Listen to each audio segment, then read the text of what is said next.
여러분 반갑습니다. 오늘도 새벽 돌베개에 나오신 모든 성도님들을 주님의 이름으로 환영합니다. 또 주님의 은혜로 또 주님의 자비 가운데 또 새롭게 하루를 시작하게 되었는데요. 오늘도 열왕기상 말씀을 묵상하면서 이 말씀으로 또 이 하루를 말씀으로 잘 살아가는 우리 모두가 되기를 간절히 바랍니다. 오늘 우리에게 주시는 하나님의 말씀은 열왕기상 21장 1절로 4절까지의 말씀과 8절로 10절까지의 말씀입니다. 그 뒤에 이런 일이 있었다. 이스라엘 사람 나봇이 이스라엘 땅에 포도원을 하나 가지고 있었는데 그 포도원은 사마리아의 왕 아합의 궁 근처에 있었다. 아합이 나봇에게 말하였다. 그대의 포도원이 나의 궁 가까이에 있으니 나에게 넘기도록 하시오. 나는 그것을 정원으로 만들려고 하오. 내가 그것 대신에 더 좋은 포도원을 하나 주겠소. 그대가 원하면 그 값을 돈으로 계산하여 줄 수도 있소. 나봇이 아합에게 말하였다. 제가 조상의 유산을 임금님께 드리는 일은 주님께서 금하시는 불경한 일입니다. 아합은 이스라엘 사람 나봇이 그 포도원을 조상의 유산이라는 이유로 양도하기를 거절하였으므로 마음이 상하였다. 화를 내며 궁으로 돌아와서 침대에 누워 얼굴을 돌리고 음식도 먹지 않았다. 그런 다음에 이세벨은 아합의 이름으로 편지를 써서 옥쇄로 인봉하고 그 편지를 나봇이 살고 있는 성읍의 원로들과 귀족들에게 보냈다. 그는 편지에 이렇게 썼다. 금식을 선포하고 나봇을 백성 가운데 높이 앉게 하시오. 그리고 건달 두 사람을 그와 마주 앉게 하고 나봇이 하나님과 임금님을 저주하였다고 증언하게 한 뒤에 그를 끌고 나가서 돌로 쳐서 죽이시오. 아멘. 오늘은 열왕기상 21장의 말씀을 갖고 사람을 살리는 순종이란 제목으로 함께 하나님 말씀을 나누도록 하겠습니다. 오늘 본문은 그 뒤에 라고 하는 시간의 표현으로 시작이 됩니다. 이는 지금 우리가 함께 묵상하는 아합이 나봇의 포도원을 빼앗는 이 사건이 바로 앞장에서 20장에서 아합이 하나님께 묻지 않고 베나닷을 시리아의 왕인 베나닷을 풀어준 사건과 시간상으로 또한 의미상으로 연결되어 있음을 우리 모두에게 말해주는 것입니다. 아합은 이스라엘에 있는 자신의 별궁 근처에 있는 나봇이라는 이가 소유하고 있는 포도원을 구입하기를 원합니다. 그래서 구입하여서 정원을 만들고자 하죠. 여기서 정원은 개역개정에서는 채소밭으로도 번역을 하고 있는데 정원과 또 채소라는 두 가지 뜻을 가진 그런 단어를 이렇게 한글로 번역하면서 한 곳에서는 정원으로 또 다른 곳에 채소밭으로 이렇게 번역을 해 둔 것입니다. 물론 그 번역이 어떠하든 간에 개인적인 유익을 위해 그곳을 달라고 말하고 있는 것이지요. 그래서 아합은 나봇에게 더 좋은 포도원을 주겠다고 말하기도 하고 값을 넉넉히 치러 주겠다고도 제안을 합니다. 그런데 나봇은 이 포도원은 조상으로부터 물려받은 유산이기에 팔 수 없다고, 또 그렇게 파는 경우에는 하나님께서 금하시는 불경한 일이 되기 때문에 이 모든 제안을 거절한다고 이야기를 하죠. 나봇은 이 포도원이 단순히 조상으로부터 물려받은 유산이기 때문이 아니라 그것을 넘어서서 하나님으로부터 받은 것이기에 하나님께 순종해야 하기에 팔 수 없다고 말하는 것입니다.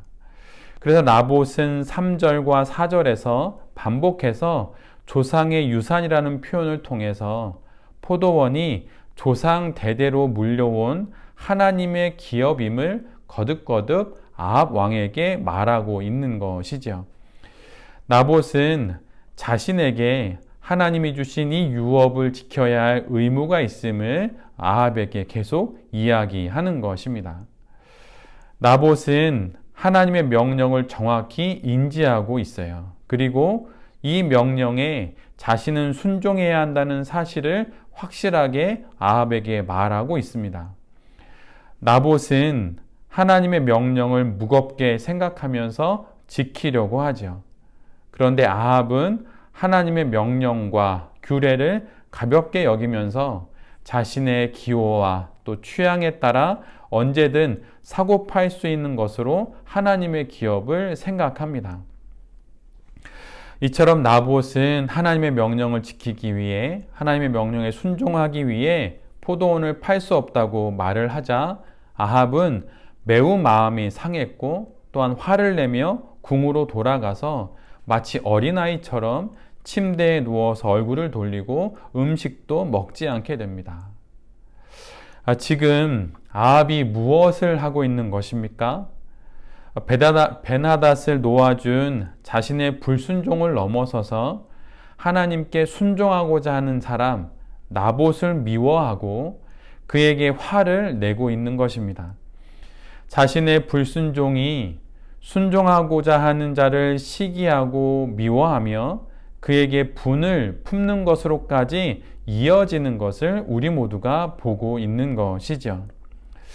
한 개인의 하나님을 향한 불순종은 불순종 그 자체로 끝나지 않습니다. 그 불순종은 열매를 맺게 되고 또 그것은 바로 순종하는 사람들을 시기하는 것으로 이어지게 되지요. 순종하는 자들의 순종이 자신의 불순종의 걸림돌이 되자 그들에게 화를 내고 분을 품고 식음을 전폐할 정도에까지 이르게 되는 것입니다. 악인에게 있어서 의인의 존재는 그 자체로 자신의 악을 드러내는 것이 되기 때문이에요. 창세기에 나오는 가인과 또 아벨의 이야기를 한번 생각해 보십시오. 아벨은 그 어떤 잘못도 가인에게 하지 않았습니다. 아벨은 그저 참으로 신실하게 하나님께 순종하며 하나님을 예배했을 뿐입니다. 그런데 아벨의 이런 존재 자체가 가인에게는 자신의 신실치 못함을 드러내는 거울이 되었던 것이죠. 그래서 가인은 몹시 분하였고 그리고 또한 안색이 변했습니다. 성경은 정확하게 매우 분하였고 안색이 변했다고 기록하고 있어요.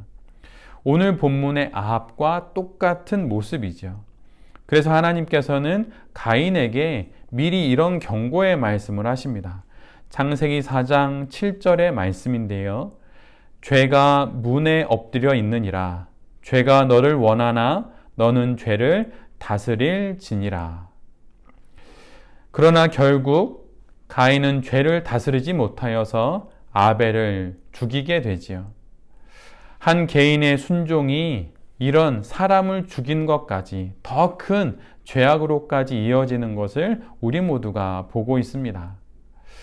한 사람의 불순종이 이런 결과를 낳는다는 것을 우리 모두가 잘 기억해야 할 것이에요.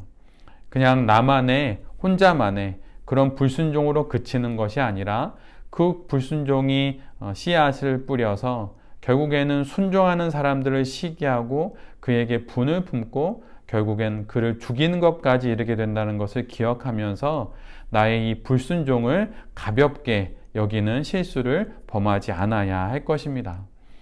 그러기에 늘 내 자신을 돌아보아서 더욱 불순종을 멀리하고 순종을 가까이 하면서 더욱 순종할 수 있는 길이 무엇인지 내 자신을 잘 살펴봐야 할 것이에요. 시기가, 분노가 지금 내게 있다면 이것을 잘 다스려서 순종의 길로 잘 걸어가는 우리 모두가 될 수 있기를 바랍니다. 아합의 분노하는 모습을 우리 모두는 보았는데 이 모습을 또한 그의 아내인 이세벨이 보게 됩니다. 아합은 불순종으로 속을 끓이고 있지만 이세벨은 그 악을 적극적으로 실행에 옮깁니다. 해결사로 나서서 그녀는 보란 듯이 거짓을 조장하고 흉계를 꾸며서 아합의 불순종을 결국 악으로 이 땅에 실현하고 말지요. 이세벨은 나봇을 모함하여서 그를 높은 곳에 세우고 불량배 2명을 증인으로 준비시키고 사형이 마땅한 죄목인 하나님과 왕을 저주했다고 위증하도록 조작합니다. 그리고 율법에 따라서 나봇을 성박해서 돌로 치도록 그렇게 모든 계략을 꾸미게 되지요.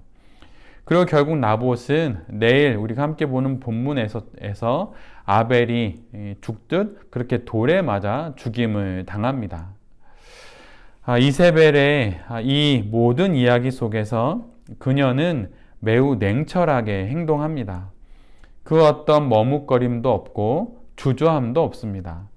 목표를 향해 모든 것을 계획하고 뜻을 이루기 위해 거짓도 서슴지 않고 심지어 살인까지 불사하지요.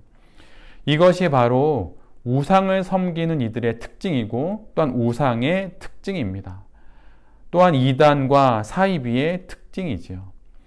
이세벨의 모습 어디에서도 인격적인 신앙인의 모습 또한 참다운 인간의 모습은 보이지 않습니다.